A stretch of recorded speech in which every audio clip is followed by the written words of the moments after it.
CLAT 2025 का analysis करते हैं सबसे पहले और देखते हैं कि क्लैट 2025 से हम क्या क्या सीखते हैं कि यार ये कौन सा प्रिंसिपल बता रहे हैं, कौन सा फैक्ट बता रहे हैं, कौन सी लीगल थ्योरी है जो हाईलाइट हो रही है। हमें ये डिस्कस करना इंपॉर्टेंट है कि क्या हम रिविजन छोड़ दें सम ऑफ द लर्निंग्स जो हमने पास्ट ईयर पेपर से लिए हैं। तो क्लैट 2025 का एनालिसिस करते हैं सबसे पहले और देखते हैं कि क्लैट 2025 से हम क्या क्या सीखते हैं। तो जब मैं क्लैट 2025 के पेपर को उठाती हूँ और मैं लीगल रीजनिंग को देखती हूँ तो सबसे पहली चीज़ जो मुझे देखी है वो है करंट लीगल नॉलेज। बहुत सारे पैसेजेस हमारे ऐसे थे जो कि करंट लॉज पर डिपेंडेंट थे। आप देख सकते हो पब्लिक एग्जामिनेशंस में जितने भी अनफेयर टेक्निक्स यूज होते थे उसके ऊपर हमारा पैसेज था। उसके अलावा हमने ये भी देखा कि कुछ पैसेजेस हमारे डेटा प्रोटेक्शन से रिलेटेड भी थे। बट जब मैं क्लैट 2025 की ओवरऑल पेपर की बात करती हूँ तो मुझे दो तरीके के पैसेजेस देखने को मिले। एक मैंने देखा जो स्टैटिक पोर्शन से ज़्यादा डील करता था, जो कि हमारा फंडामेंटल राइट्स एंड कॉन्स्टिट्यूशन पर बेस्ड पैसेज था। अब यहाँ पर जब मैं देखती हूँ क्लैट 2025 का पेपर तो एक चीज़ मुझे समझ आती है कि मुझे जो बेसिक लॉज हैं अपने वो तो एब्सोल्युटली क्लियर रखने हैं।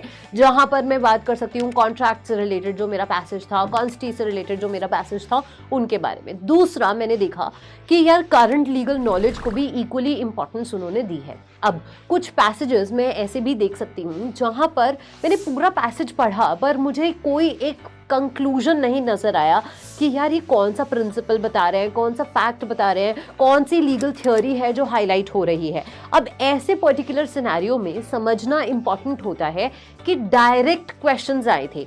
ज्यादातर चीजें आपको पैसेज से ही इंफॉर्मेशन लेकर अपने आंसर्स में लगानी थी, विच इज वेरी इजी क्योंकि इट इज सिंपल। जैसे आप रीडिंग कॉम्प्रिहेंशन करते हो बिल्कुल उसी पैटर्न पे आपको लीगल कॉम्प्रिहेंशन मिल गया है। You just have to adhere कि भाई ये टर्म्स हैं, उन टर्मिनोलॉजीज में अगर आप नहीं फंसे और अगर आप यूज टू हैं, जैसे हम स्टार्टिंग से आपको बता रहे हैं कि थोड़ा लीगल रीजनिंग करिए। अगर आपने वो चीजें करी हैं तो क्लैट 2025 का पेपर देखकर आपको एनालिसिस मिल गया होगा कि यार इस टाइप के क्वेश्चंस अगर आते हैं या एक ऐसे टाइप का पैसेज आता है जो directly you have to read the passage and उसके बाद आप क्वेश्चंस करोगे तो बहुत ईजिली वो क्वेश्चंस आपके बन जाएंगे। That was one type of question. Second जो हम करंट लीगल में ही देखते हैं वहां पर हमने देखा थोड़ा principle and fact based question भी था। एक दो क्वेश्चंस वैसे भी हमें देखने को मिले कि यार पूरा पैसेज हमने पढ़ा, एक अंडरलाइंग प्रिंसिपल हमें नजर आ गया। वो अंडरलाइंग प्रिंसिपल हमने जब निकाला उससे हमें एक फैक्चुअल सिचुएशन मिली और हमने वो प्रिंसिपल अप्लाई करके करेक्ट आंसर तक हम पहुंचे, जो कि आप ज्यादातर क्वेश्चंस में प्रैक्टिस कर रहे हो। इसी के साथ में हमने एक और टाइप के क्वेश्चंस देखे जो कि स्टैटिक लॉ से थे। अब यहाँ पर स्टैटिक लॉ का क्वेश्चन डायरेक्टली आपको पैसेज से भी मिल सकता है if you not been through the topic, और अगर आपने पढ़ रखा है then there were such questions जहाँ पर आप अपना टाइम बचा सकते थे क्योंकि वो डायरेक्टली आंसर हो सकता था, जैसे माइनर वाला क्वेश्चन है कॉन्ट्रैक्ट एक्ट से रिलेटेड। तो ये कुछ तरीके के हमारे क्वेश्चंस थे लीगल रीजनिंग में जो हमने देखा क्लैट 2025 में। अब इन चीज़ों से हम क्या सीख सकते हैं फॉर क्लैट 2026? 2 या 3 लर्निंग्स हैं जो आपको समझने की ज़रूरत है। पहली चीज़, यू हैव टू अंडरस्टैंड कि कुछ टॉपिक्स आपके करंट लीगल जीके से भी आने वाले हैं जो कि हमने मेजरली आपके लिए कवर कर दिए हैं। वी हैव कवर्ड जो भी लेजिस्लेशंस अभी या बिल्स हैं जो कि पास हुए हैं। We have also covered the Supreme Court judgments जो भी अभी आए हैं। We have also covered some major issues and major reforms that we have seen in the recent years. ठीक है, तो वो सारी चीज़ें हमने कवर कर दी हैं। पहली चीज़, अब यहाँ पर आपके पास में ये ऑप्शन रहता है that you have to go through them again. एक बारी जब आपका ब्रेन यूज टू हो जाता है फ्रॉम द फैक्ट कि आपने ये एक पर्टिकुलर नॉलेज गेन करी एंड उसको अप्लाई करना सीख लिया कि हाँ भाई ये पर्टिकुलर चीज़ ऐसे अप्लाई होती है इन द डेली लाइफ, तो उससे आपको एक एडेड एडवांटेज मिल जाता है। एंड दैट एडवांटेज इज कि आप जब एग्जाम के लिए बैठेंगे when you sit for CLAT 2026 you will have sufficient legal knowledge. वो जार्गन्स जो होते हैं लीगल के उस पे आप अटक नहीं जाओगे। सेकेंडली, हमें ये डिस्कस करना इंपॉर्टेंट है कि क्या हम रिवीजन छोड़ दें?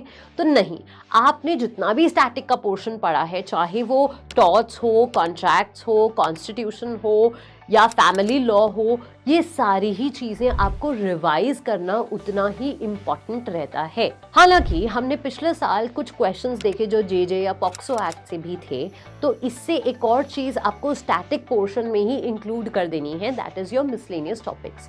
अब इस समय you do not have to stress over कि अरे यार मेरा ये मिसलेनियस अच्छे से नहीं हुआ, ये मिसलेनियस अच्छे से नहीं हुआ, बिकॉज यू रिमेंबर कि legal portion, whenever you pick up legal portion, you do not have to rote or memorize anything.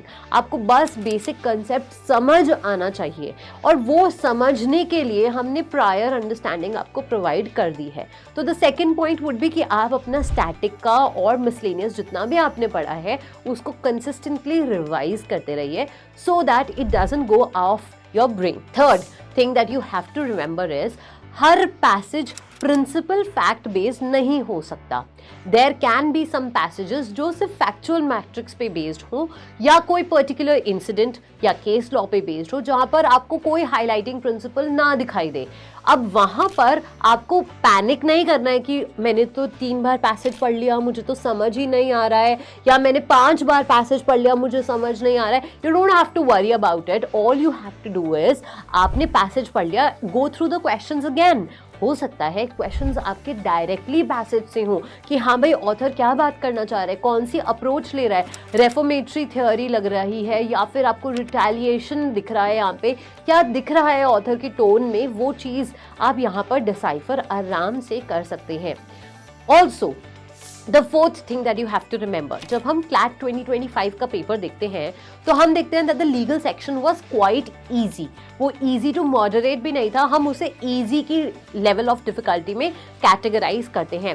And for that अगर आप 25 मिनट में 25 minutes is the sweet spot for that particular paper, और वो ऐसा examination था, हालांकि हमने कुछ क्वेश्चंस उसमें से ओमिट कर दिए थे बिकॉज वो गलत थे। अगर हम वो ओमिटेड क्वेश्चंस हटा दें तो you can score full marks. ऐसा एग्जाम था क्लैट 2025।